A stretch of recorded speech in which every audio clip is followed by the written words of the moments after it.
Good morning. Welcome to our Mahar Secondary School channel. Now we will learn Unit 6 Strike Against War by Helen Keller. It was a marvelous speech given by Helen Keller.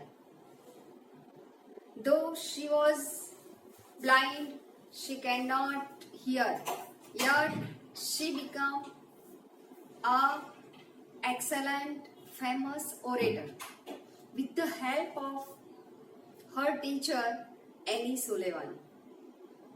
આપણે મિત્રો જોયું લેસનમાં થોડુંક typical lesson છે. આપણે જે normal English ભણીએ છીએ એના કરતાં આપણને લેસનમાં આપવામાં આવેલું ઇંગ્લિશ એની ઓરિજિનલ સ્પીચ છે અને એના કેટલાક અંશ આપણને આપેલા છે. આપણે લેસનમાં જોયું હતું કે સિવિલ વોર દરમિયાન ન્યુયોર્કમાં જે પરિસ્થિતિ ઊભી થઈ હતી, ઓથોરિટીવાળા એટલે કે સત્તાવાળા જે ઉમરાઓ છે એ લોકોએ એમના હાથ નીચે કામ કરનાર વર્કર્સ કે શ્રમજીવી લોકો છે એમની ઉપર જે શોષણ કર્યું, એમની ઉપર જે અત્યાચાર કર્યો એનો વિરોધ કરવા માટેની પ્રેરણા હેલન કેલર એમને આપે છે.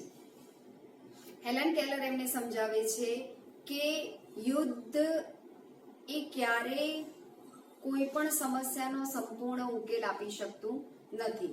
એટલે જો યુદ્ધ ટાળવું હશે, યુદ્ધને રોકવું હશે તો તમારે બધાએ જાગૃત થવું પડશે, તમારે બધાએ ઊભા થવું પડશે. તમારે પોતાએ તમારા પોતાના હક રાઈટ માટે લડવું પડશે અને એ લડવા માટે ઇન્સ્પિરેશન આપવા માટે એક સેમિનાર, એક નાનકડી એની સ્પીચ એક હોલમાં ગોઠવવામાં આવી છે. જે સ્પીચને સાંભળવા વાળા ઘણા બધા લોકો છે.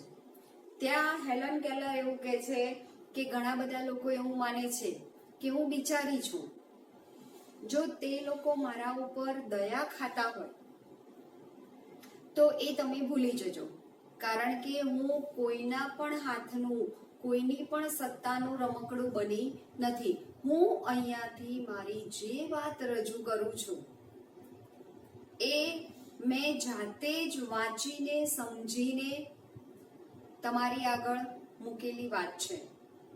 એમાં કોઈ પોલિટિકલ કે કોઈ રાજકીય સત્તાવાળા પોતાની વાત મારા દ્વારા રજૂ કરાવવા માંગતા હોય અને એમણે મને ખરીદી લીધેલી હોય અને એમનો ફાયદો થાય, એમને નફો થાય એ પ્રમાણે હું વાત રજૂ કરું એવી કોઈ બાબત છે નહીં. કારણ કે મેં જે સર્વે કર્યું છે, હેલન કેલર આપણને અહીંયા જણાવે છે કે એણે જે વાતો રજૂ કરી પહેલા એનું સર્વે કરવા માટે એની પાસે ઘણા બધા દેશના મેગેઝિન પણ છે.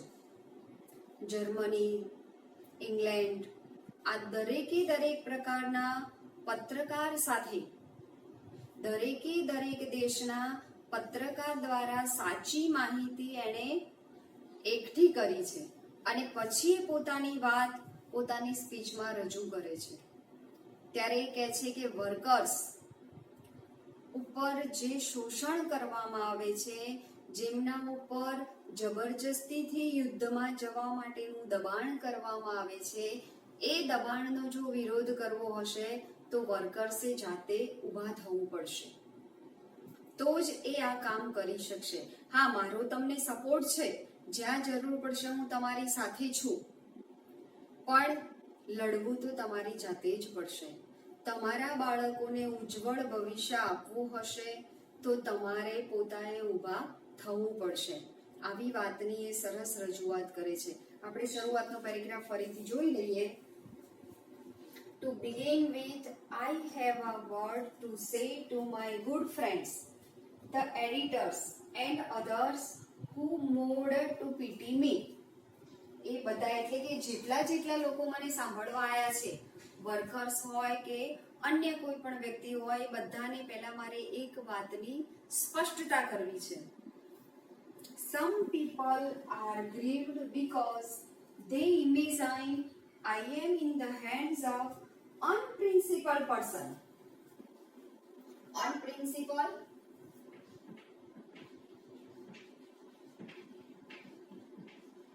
જે લોકોએ પોતાની નૈતિકતા ગુમાવી છે તેવા. Who persuade me? Persuade.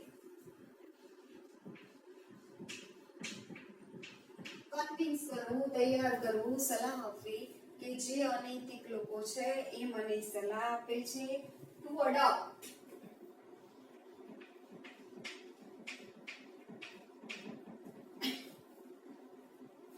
Unpopular causes and make me the mouthpiece of their propaganda. એમનો પોતાનો પ્રચાર કરવા માટે મને એક સાધન બનાવી રહ્યા હોય એટલા માટે હું આ સ્પીચ આપું છું એવું કશું છે નહીં. Now let it be understood once and for all that. Once and for all that એટલે finally. હવે અંતે હું તમને સ્પષ્ટ વાત જણાવી દઉં કે once and for all એના માટેનો વર્ડ થશે finally. શું જણાવી દઉં? I do not want their pity. એટલે કે મારી પર દયા ખાઈને જો લોકો મને સાંભળવા માટે આવતા હોય તો મારે એવી કોઈની પીટી કે દયાની જરૂર નથી. I would not change place with one of them. એ કોઈની સાથે મારે મારું પ્લેસ ઇન્ટરચેન્જ કરવું નથી. I know what I am talking about. હું જે કંઈ પણ વાતની રજૂઆત કરું છું એ બધી જ વાત બરાબર મારા ધ્યાનમાં છે, એટલે કે બરાબર સમજી વિચારીને હું કહું છું. My sources of information are as good and reliable as anybody else. મને જે માહિતીના સ્ત્રોત, સોર્સિસ ઓફ ઇન્ફોર્મેશન એટલે મને જે માહિતી મળી છે અને મારી પાસે માહિતીના જે સ્ત્રોત છે એ ગુડ એટલે સાચા પણ છે, સારા પણ છે અને રિલાયેબલ વિશ્વસનીય પણ છે. I have papers and magazines from. એની પાસેથી કેટલું બધું જુદા જુદા કેટલા બધા દેશોનું એની પાસે સાહિત્ય છે. તો I have papers and magazines from England, France, Germany and Austria that I can read myself. કે બંને મેં મારી જાતે વાંચેલા છે. Not all the editors I have met can do that. Not all the editors I meet એટલે કે હું જેટલા એડિટર્સને મળી છું એ બધા એડિટર્સ મારા જેટલું રિલાયેબલ કામ કરતા નથી. Quite a number of them have to take their French and German second hand. પેલા મિત્રો લખો second hand. second hand એટલે બીજો હાથ નહીં, વેચાઈ ચૂકેલા, જૂના થઈ ગયેલા. સેકન્ડ હેન્ડ એનો મતલબ જે વંચાઈ ચૂકેલા છે. દાખલા તરીકે આજે 16 તારીખ છે તો 16 તારીખનું જે ન્યૂઝપેપર હોય એ ફર્સ્ટ હેન્ડ કહેવાય.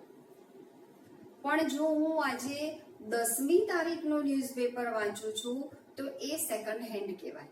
એટલે કે જે વંચાઈ ચૂકેલા છે, જૂના થઈ ગયેલા ન્યૂઝ છે એના એ ન્યૂઝ એને સેકન્ડ હેન્ડ કહેવાય. હવે ફરીથી આપણે quite a number of them have to take there French and German second hand એટલે કે મારા સિવાય બીજા કેટલાક જે સંપાદકો એડિટર્સ છે એ એડિટર્સ જે માહિતી આપે છે અથવા તો એ લોકો જે માહિતી એકઠી કરે છે એ માહિતી એમણે ક્યાંથી એકઠી કરેલી છે? In second hand. એટલે કે જે જૂની માહિતી છે એના એ માહિતી એ લોકો રિફોર્મ કરીને આપે છે. એમની પાસે નવી લેટેસ્ટ માહિતી છે નહીં. નાઉ I will not depreciate the editors. લખો મિત્રો, depreciate.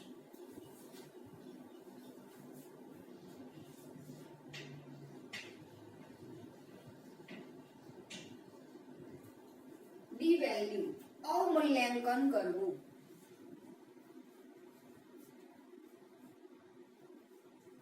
અવમૂલ્યાંકન કરવું.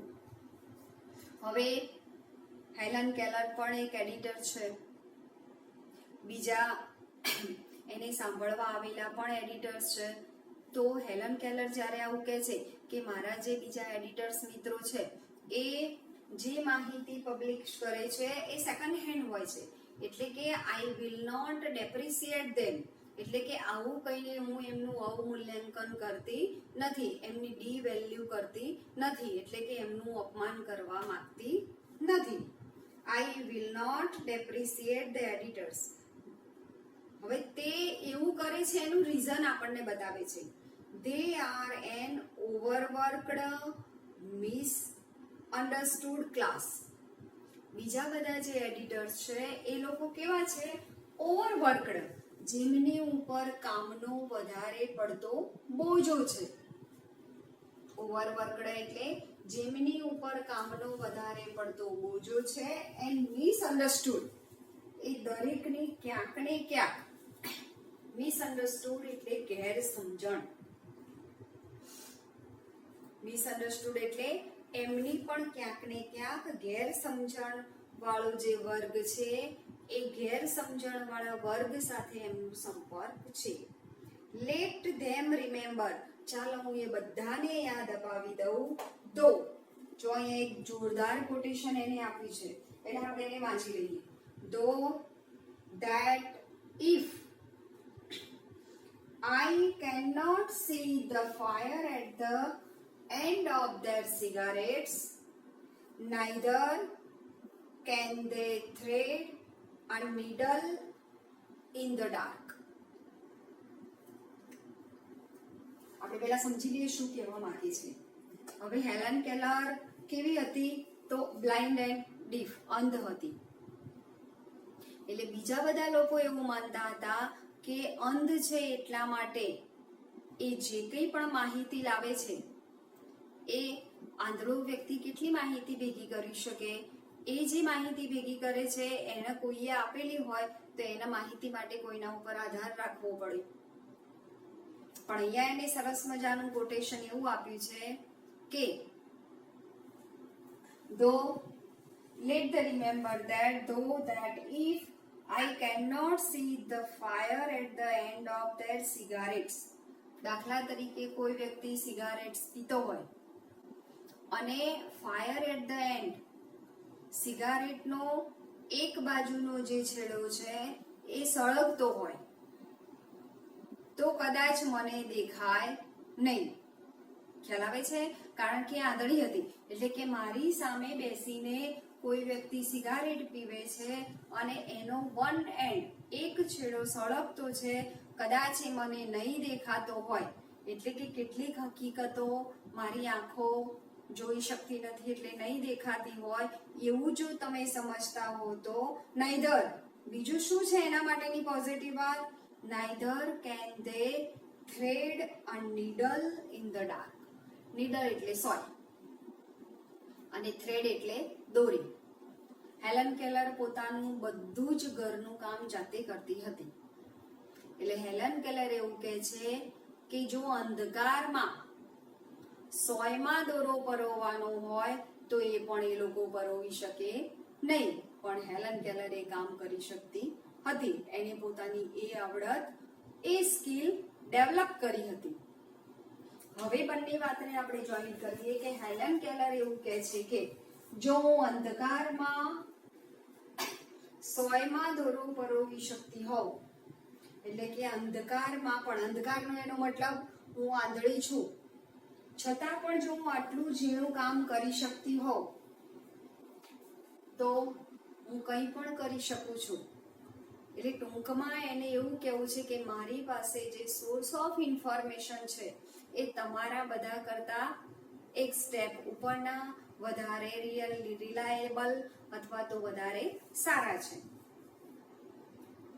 ફરીથી આપણે હવે વાક્ય વાંચીએ. લેટ ધેમ રિમેમ્બર ધો that if I cannot see the fire at the end of their cigarettes, તમારી સિગારેટના અંતે રહેલી આગ જો હું ન જોઈ શકતી હોઉં તો તમે પણ શું નથી કરી શકતા? એટલે કે દરેક વ્યક્તિની કોઈના કોઈ ત્રુટિ તો હોય જ છે, પોતાની એ ત્રુટીને એને પોઝિટિવલી બતાવી કે can they thread a needle in the dark, શું તમે લોકો અંધકારમાં સોય પરોવી શકો છો? ન પરોવી શકો, નાઈધર કહીને ના પડી છે. All I ask gentleman is fair field and no favour.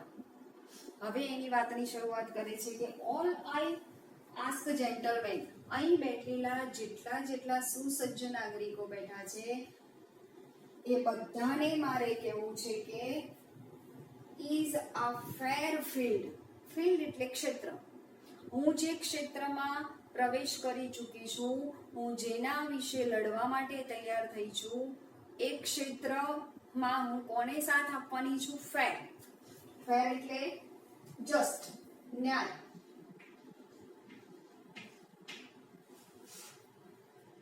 Fair field and no favour. લખો મિત્રો, નો ફેવર, પક્ષપાત વગરનું. નો ફેવર એટલે પક્ષપાત વગરનું, એટલે કે મેં જે ક્ષેત્રમાં પ્રવેશ કર્યો છે ત્યાં હું કોઈને અન્યાય પણ નહીં કરીશ અને મારો કોઈના માટેનો નો ફેવર, પક્ષપાત હશે નહીં. I have entered the fight against preparedness and against the economic system under which we live. જેની સામે બળવો કરવાનો, જેની સામે વિરોધ કરવાનો એણે પ્રયત્ન કર્યો છે, એ કયું ક્ષેત્ર છે? તો એમાં હું ફેર ફિલ્ડ, હું જસ્ટ ન્યાયને જ ધ્યાન આપીશ. નો ફેવર, એમાં હું કોઈ પક્ષપાત કરીશ નહીં. હવે કહે છે કે I have entered the fight against. મારે કોની સામે ફાઇટ કરવાની છે? પ્રિપેર્ડનેસ. લખો મિત્રો, પ્રિપેર્ડનેસ, સુસજ્જતા. વર્કર્સ લોકો વધારે સુસજ્જ બને, વધારે અવેરનેસ એમનામાં જાગૃતિ આવે એની સામે. And against the economic system. Economic system એટલે ગરીબ છે વધારે ગરીબ થતા જતા હતા અને પૈસાદાર છે વધારે પૈસાદાર થતા જતા હતા. જે પૈસાદાર વર્ગના સત્તાવાળા ઓથોરિટી વાળા લોકો હતા એ ગરીબ લોકોનું શોષણ કરતા હતા. એટલે વાસ્તવમાં આખી ઇકોનોમિકલી ફોલ્ટ હતો. ઇકોનોમી સિસ્ટમ હતી એ ધીમે ધીમે પતનની તરફ જઈ રહી હતી. આ બંનેની સામે એનો વિરોધ હતો. I have entered the fight against the preparedness and against the economic system under which we live. કે જે સિસ્ટમને આપણા અંદર આપણે બધા જ રહીએ છીએ એ આખી સિસ્ટમ ફોલ્ટ થયો છે અને સિસ્ટમ ફોલ્ટની સામે મારે લડવાનું છે. It is to be fight to the finish and I ask no quarter. પહેલા પાછળનો વર્ડ છે મિત્રોએ લખી લો. Ask no quarter.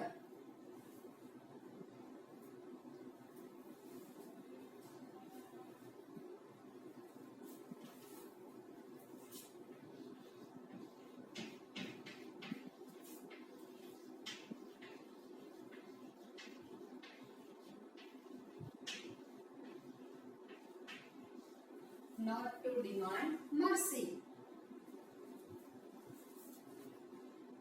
હવે મેં જે લડાઈ શરૂ કરી છે it is to be fight to the finish, to the end, એટલે કે હું મારા જીવનના અંતિમ ફિનિશ, અંતિમ ક્ષણ સુધી હું એની સામે લડવાની છું. And I ask no quarter. એમાં મારે કોઈની દયાની, કોઈની મર્સીની કે કોઈની હેલ્પફુલનેસની જરૂર નથી. એટલે કે હું થાકી જઈશ ત્યારે મને લોકો મદદ માટે આવશે, હું એમની મદદ માટે આજીજી કરીશ, આવી કોઈ મારી જરૂર નથી.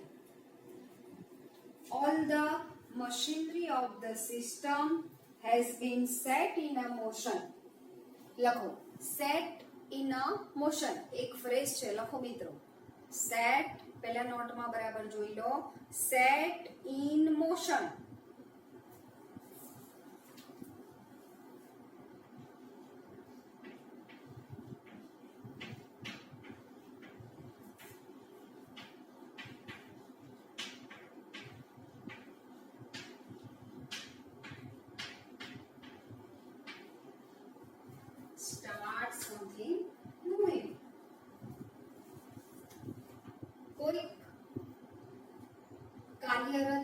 બનાવવું, કોઈકને ક્રિયાશીલ બનાવવું,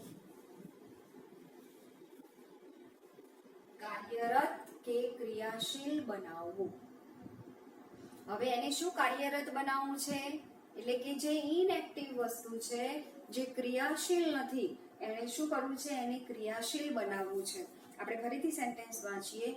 all the machinery of the system has been set in a motion. એટલે કે દરેક સત્તાવાળા લોકો સેટ ઇન અ મોશન, પોતપોતાના ક્ષેત્રમાં કાર્યરત છે. મશીનરી અને સામાન્ય લોકોને એમણે મશીનની જેમ એમાં સેટ ઇન અ મોશન, કાર્યરત બનાવી દીધા છે.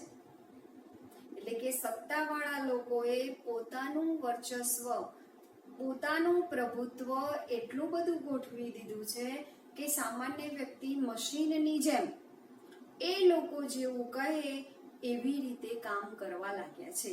એટલા માટે એને એવો વર્ડ્સ વાપર્યો, all the machinery of the system has been set in a motion.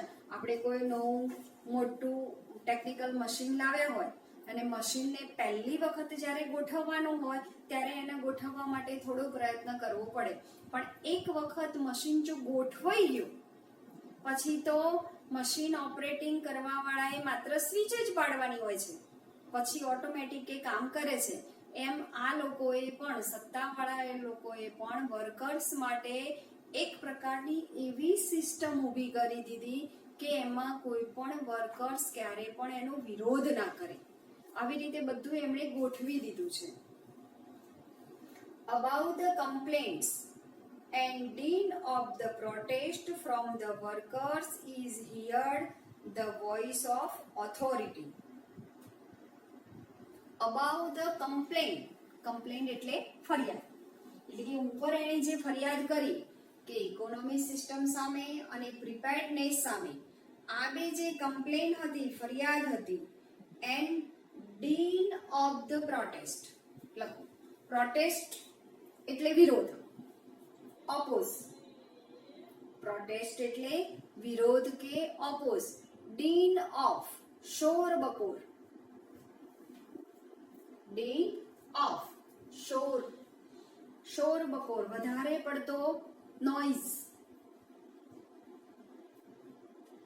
From the workers એટલે વર્કર્સ તરફથી અવાજ કે વર્કર્સ તરફથી જે વિરોધ છે, is heard the voice of authority. Heard એટલે સંભળાવવું. એટલે કે વર્કર્સના અંદર વિરોધ તો છે જ અને એ વિરોધ ઓથોરિટી વાળાને સંભળાય પણ છે. એવું નથી કે વર્કર્સ વિરોધ કરતા નથી. વર્કર્સ વિરોધ કરે છે, એ વર્કર્સનો વિરોધ ઓથોરિટી વાળા સાંભળે છે, પણ એ વિરોધ સાંભળ્યા પછી ઓથોરિટી વાળા શું કરે છે? જો ઓથોરિટી વાળા શું કહે છે? Friends, it says, fellow workmen, patriots, your country is in danger. હવે જ્યારે વર્કર્સ વિરોધ કરે છે,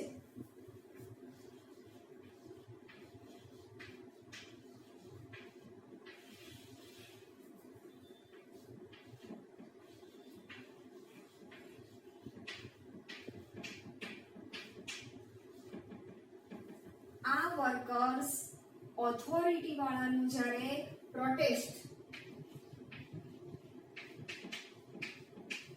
વિરોધ કરે છે, ત્યારે ઓથોરિટી વાળા એમને શું કહે છે? બહુ જોરદાર વાતો કહે છે. આપણને ખબર છે કે જ્યારે કોઈ નેતા ભાષણ આપતા હોય ત્યારે એ વખતે એમની જે લેંગ્વેજ હોય છે, એ વખતે એમની જે ભાષા હોય છે, એ આપણને બધાને ખબર છે, બરાબર? તો અહીંયા જ્યારે વર્કર્સ વાળા શ્રમજીવી લોકો છે એ વિરોધ કરશે કે ભાઈ આ અમારી ઉપર અન્યાય થાય છે, અમને પૂરતો હક કે રાઇટ્સ મળતા નથી, ત્યારે ઓથોરિટી વાળા શું કહે છે? મિત્રો, જો આ ઓથોરિટી વાળા જે અમને કહે છે ને, એ સેન્ટેન્સ આપણને આપેલું છે.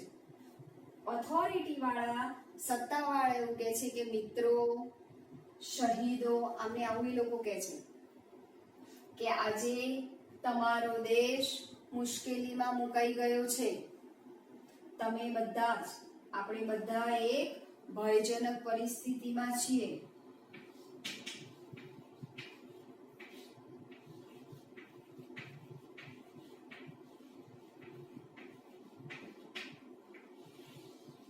આપણે બધા શામાં મુકાઈ ગયા છીએ?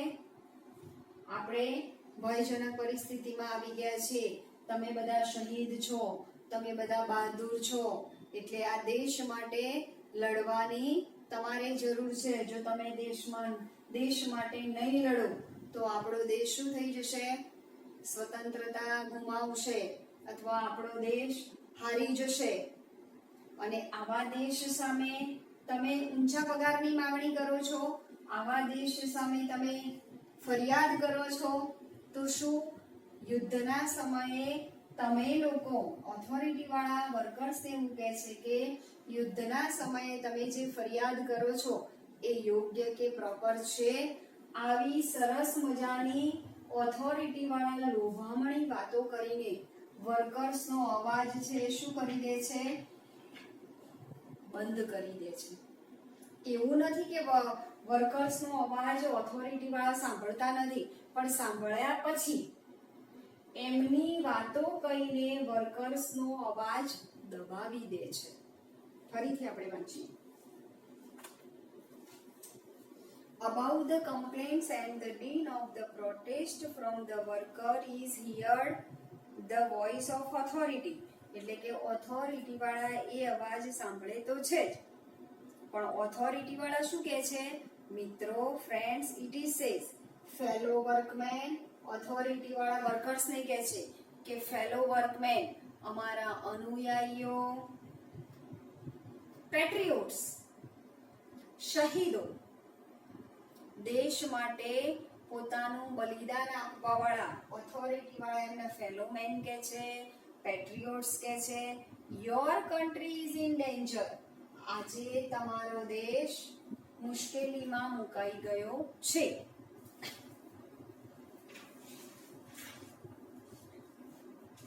There are foes on all sides of us. લખો foes.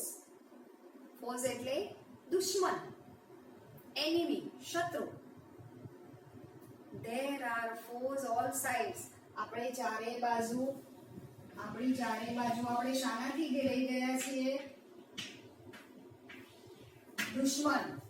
ઓથોરિટી વાળા વર્કર્સને એવું કહે છે કે આપણને દુશ્મને ચારે બાજુથી ઘેરી લીધા છે.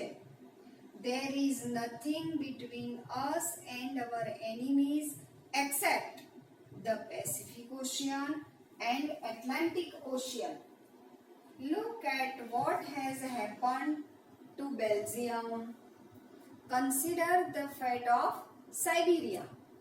Will you murmur about low wages when your country, your very liberty are in danger? What are the miseries you endure compared to the humiliation of having a victorious Germany army sail up the East River? Quiet your grumbling, get busy and prepare to defend your firesides and your flag. Get an army, get a navy, be ready to meet the invaders like the loyal-hearted free man you are. વર્કર્સમાં લડવા માટેની પ્રેરણા આલતું ભાષણ authority વાળા આપે છે. ફરીથી આપણે વાંચીએ. શું કહે છે? There is nothing between us and our enemy. એટલે કે આપણી અને દુશ્મનની વચ્ચે વધારે કોઈ અંતર નથી. એટલે કે દુશ્મનોએ આપણી ઉપર હુમલો કરી દીધો છે. Except, સિવાય કે Pacific ocean and Atlantic ocean. આપણને ખબર છે કે ન્યુયોર્ક ને અમેરિકા ને ભારત આ બધા દેશો સરહદોથી સીધા જોડાયેલા નથી. કેટલાક દેશોની વચ્ચે શું છે?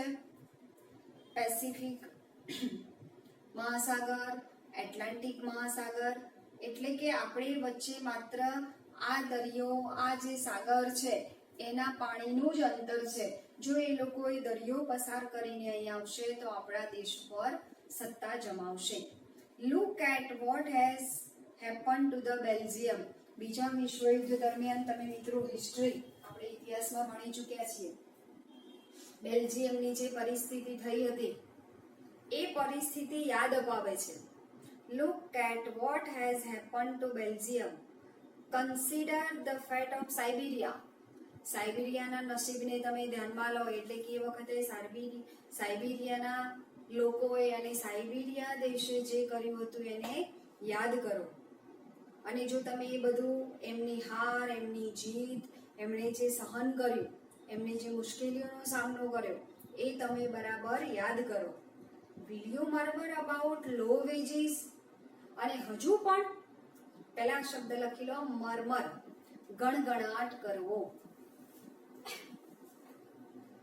મર્મર, ગણગણાટ કરવો. Will you murmur about the low wages. લખો લો વેજ. લો એટલે ઓછું અને વેજીસ એટલે પગાર. વેજીસ એટલે પગાર. આપણો દેશ મુશ્કેલીમાં મુકાયો છે અને અત્યારે તમે ઓછા પગારની ફરિયાદ કરો છો. અમારો પગાર ઓછો છે એટલા માટે અમે તમને સપોર્ટ નહીં કરીએ. આવી નાની નાની વાતો ઉપર તમે ફરિયાદ, કમ્પ્લેન કરો છો.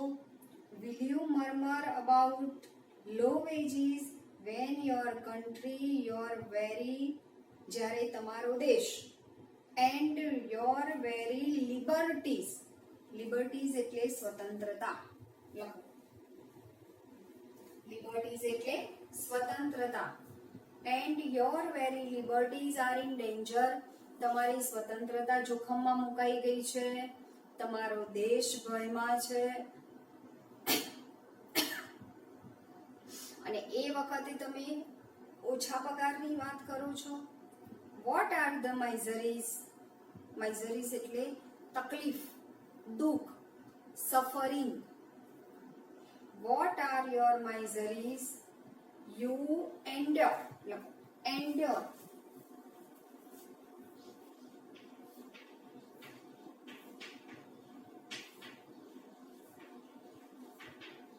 ટોલરેટ સહન કરવું. Compared to the humiliation of having a victorious German army sail up the East River. Humiliation.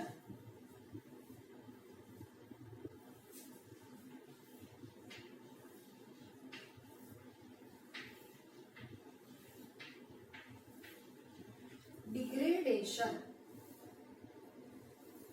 Disgrace પણ લખી શકાય.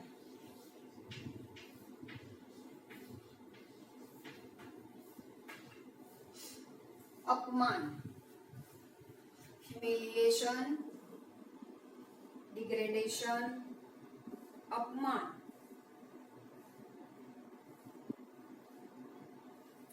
શાનું અપમાન? Humiliation of having a victorious German army. એટલે કે જર્મનીના લોકો આપણી ઉપર વિજય મેળવી લેશે. Cell up the East river, કે જે ઈસ્ટ રિવર ઉપર વિજય મેળવી લેશે.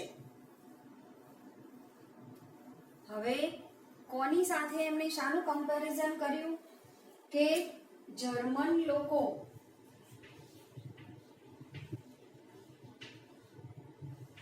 કોના ઉપર વિજય મેળવશે?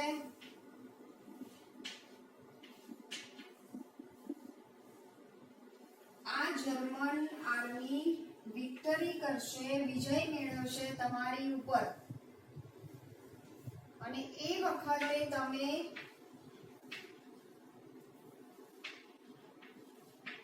લો વેજીસ, ઓછા પગારની ફરિયાદ કરો છો. જ્યારે તમારો દેશ ડેન્જર્સમાં છે, ભયમાં છે, તો તમે તમારા ટોલરન્ટ એટલે કે તમે ઓછો પગાર જે સહન કરો છો એની કમ્પેરિઝન કરો. ઓછો પગાર સહન કરો છો એ કે તમારો દેશ હારી જશે અને જર્મન લોકો વિજયી થશે, આ બંનેનું કમ્પેરિઝન કરો. કયું વધારે મહત્વનું છે? દેશ માટે ઇમ્પોર્ટન્ટ શું કહેવાય? દેશના નાગરિકો સહન કરે છે એ ઇમ્પોર્ટન્ટ છે કે દેશ હારી જાય તે? ટૂંકમાં સત્તાવાળા લોકો વર્કર્સને આવી જુદી જુદી વાતો કહીને અંડર ઇમ્પ્રેશન, એના ઇન્ફ્લુઅન્સ ઓફ થોટ, વૈચારિક રીતે એમને પ્રભાવી કરી અને લડવા માટે વારંવાર પ્રેરણા આપતા હોય છે. ફરીથી આપણે એક વાક્ય વાંચીએ. What are the miseries you endure? તમે જે માઇઝરીઝ એટલે દુઃખ સહન કરો છો, કમ્પેર ટુ એને તમે સરખાવો. કોની સાથે સરખાવવાનું છે? Humiliation of a victorious German army. German army આપણા ઉપર વિજયી થશે અને એ લોકો આપણું અપમાન કરશે, આપણા ઉપર અત્યાચાર કરશે, એને તમે યાદ કરો. તમારા લો વેજીસને નહીં. ક્વાઇટ છોડી દેવું. Quite your ગ્રમ્બલિંગ. ગ્રમ્બલ એટલે પણ મરમર, એની ઉપર જે વર્ડ્સ આવી ગયો ને, ગ્રમ્બલિંગ એટલે મરમરિંગ.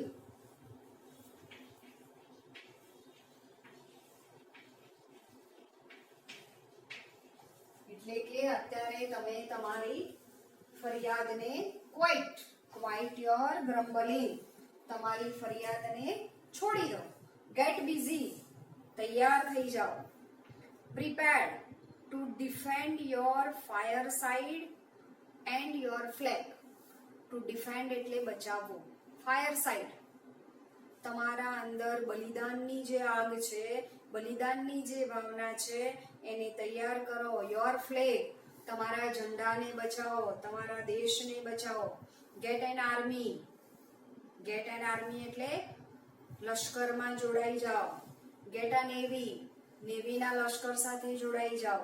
બી રેડી, તૈયાર થઈ જાઓ. To meet the invaders. Invaders એટલે ઘૂસણખોર. ઇન્વેડર્સ એટલે ઘૂસણખોર. Meet the invaders like loyal hearted free men you are. Loyal વફાદાર. લોયલ હાર્ટેડ ફ્રી મેન એક સ્વતંત્ર વફાદાર નાગરિક તમે છો, એ ભાવના તમારી અંદર ઊભી કરો. લો વેજીસની ફરિયાદને કાઢી નાખો અને લડવા માટે તૈયાર થઈ જાઓ. આવી રીતે કોણ બોલે છે ભૈયા? તો ઓથોરિટી વાળા વર્કર્સને, જ્યારે વર્કર્સ ફરિયાદ કરતા હોય અથવા તો હડતાલ ઉપર જવાના હોય ત્યારે ઓથોરિટી વાળા આવી બધી વાતો કહીને એમને લડવા માટે ઇનડાયરેક્ટલી તૈયાર કરે છે.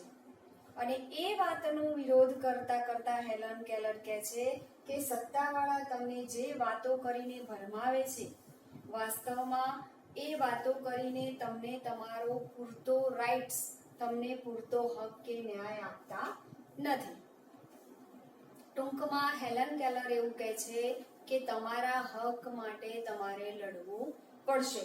આગળના પેરેગ્રાફમાં હેલન કેલર એવું પણ કહે છે કે તમે એવા દેશ માટે બલિદાન આપો કે જે દેશના ઓથોરિટી વાળા તમારા બલિદાનને એળે ન જવા દે. એ આપણે નેક્સ્ટ ટાઈમ જોઈશું.